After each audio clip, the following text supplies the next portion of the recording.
part 2 of the article series about the enslavement of the mind in cults. Mom, how come that guy's poster says God hates me?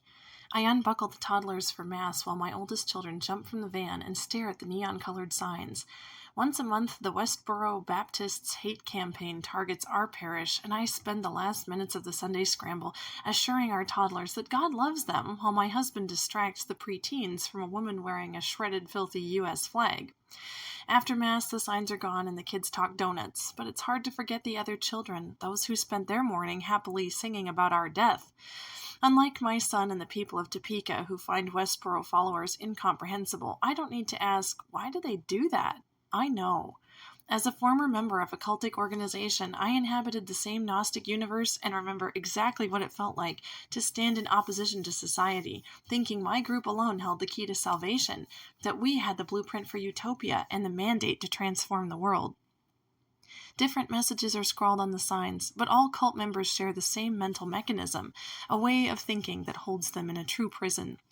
In part 1 of this series, I defined the essence of cult membership as a replacement of normal thought processes with blind adherence to an irrational doctrine revealed through controlling leaders. Most cult analysis begins with a taxonomic classification based on exterior characteristics. Warning signs and red flags circumscribe the domain of manipulative organization. This approach is limited because invasive groups can be deemed safe if they appear normal or lack the stereotypical pop culture features usually associated with cults.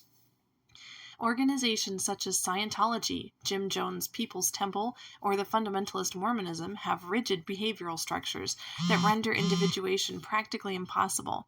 Many true cults lack such a physical control over members. In more fluid cults, members might pick and choose which aspects of dogma or behavior they will actually implement, giving them a sense of complete freedom. To accurately evaluate the cultic nature of a group, we must see if the organization facilitates the development of the Gnostic mental process in members who actually implement the ideology.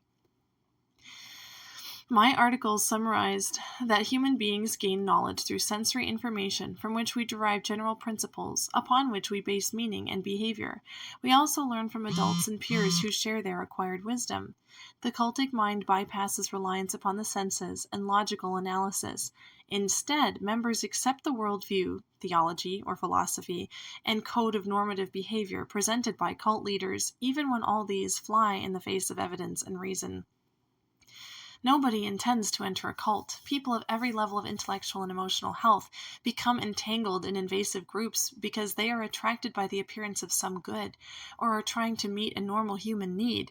While it is hard to imagine what good lures people to the hatred of Westboro or radical Islamic jihad, the genesis of the cult mind is a thirst for some missing element in life. Once a manipulative or invasive group meets the needs of the newly initiated, defending the cult against external attacks and internal doubts becomes the new imperative. Early warning signs and caution voiced by loved ones are ignored, and the new member begins to shut off the personal analysis of reality. New information is interpreted in light of the cult's truth system. This Gnostic filter is the real criterion for cultic activity and also provides us with the tools to help friends and loved ones drop their signs in the gutter and cross to a new life in reality. Escaping a cult is a slow intellectual transformation that inactivates these 3 Gnostic reflexes. 1. Blinding yourself to contradictions between sensory evidence and the Gnostic truth. 2. Following the teachings of leaders even when these contradict the voice of your own mind. 3. Meeting human needs with cult substitutes. There is something mysterious about the perfect internal storm that precipitates cult entry, and the same can be said of cult abandonment. Usually a person begins to let go when the initial benefits that attracted them start to fade. A member may experience abuse. For others, disenchantment starts at the intellectual level, with a conscience-piercing contradiction so offensive to objective human values that the member is unable to turn away any longer. For others, the leaders may speak or behave in a manner that provokes long-silenced critical thinking. At some point, one of the 3 cultic mental reflexes fails, and even if for only a moment, the individual is guided by the personal mind. With such an incident, the cult member realizes that he or she can rely upon their own perceptions, and that reality differs from the picture painted by the cult.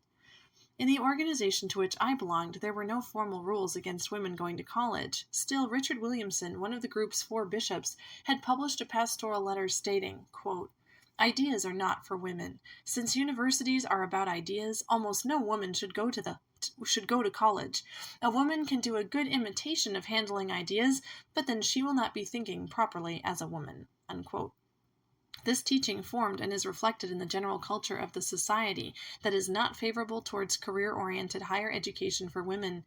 After 10 years in the cloister, I desperately wanted to go to college so badly I finally told myself I would, but strictly for personal enrichment as preparation for the only true female vocation, motherhood. Eased in my conscience, I enrolled in the neuroscience and chemistry programs for prenatal enrichment. Right. After a few months, I still believed in God, hadn't joined NOW, and was not pregnant. It slowly dawned on me that paranoia and error, not authentic Catholicism, dictated the society's social code concerning women. The crucial importance of such initial baby steps is that the cult member starts not only to question the content of the cult's teaching, but also to act in light of personal reason instead. These acts strengthen atrophied independence. The newly disillusioned cult member faces many obstacles on the path to leaving. The greatest is fear, usually of damnation or becoming whatever evil believers are told differentiates them from the wicked outside. As certitude begins to disintegrate, the individual is in a precarious state of confusion and deep self-doubt. The mind lurches between once secure Gnostic moorings to the terrifying complexity of the real world. Freedom consists in wrenching the mind from denial. Trusting one's ideas is the key to independent identity, but potential ex-members ask how they can trust their minds when they were so certain about the discredited cult. How can they look to the mind for guidance when it was that same mind that led them into the cult in the first place? Many cult members, though doubt-ridden, can't bring themselves to face the consequences of cult membership. They are overwhelmed with having to triage all their closest beliefs and decide what to keep and what is false. Others doubt their own condemnation of the group. But if the group does so much good, how can I leave? Others wonder about the good people they know in the cult. Can the group be so bad if so many good people are members? Eventually, if the member continues to listen to the voice of reason, there is a moment when the spell is broken. The liberated ex-member moves from predominantly acting in function of the cult mind to exercising personal assessment of reality. This is the true cult exodus. The journey is largely accomplished by the individual, since facts or persuasion cannot pierce the veil of Gnostic truth without the freely given consent of the cult member. Even the most radically entrenched believer can return to reality. I know this from personal experience. Family, friends, and professionals can play a crucial role in the process by offering support and respect to cult-enmeshed loved ones. One of the primary reasons people join cults is because of the support systems they find within. Gently offering information or answers as they are asked by the member can help if accompanied by kindness. Providing an alternate guilt-free, safe space in which a member can test non-cult identity or process questions and fear without pressure to leave is the best way to support cult exodus.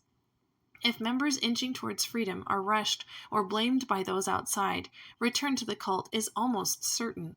By extending a non-judgmental kindness and respect for the person, the fear of the outside is alleviated. Facts can be presented to the member, but acrimonious argumentation or insults drive cult members together and confirm their opinion that they are persecuted by the world for their truth. Distrust and anger are the common responses of neighbors to the gruesome Phelps picket lines. Understanding how the minds holding the signs actually function can perhaps provoke a more constructive reflex, that of mercy and outreach. So many ex-cult members I know trace their departure to an act of kindness or a respectful conversation that provoked reflection. Across the street behind the signs stand fellow human beings who are prisoners of their own fears, trapped in an alien world they never intended to inhabit.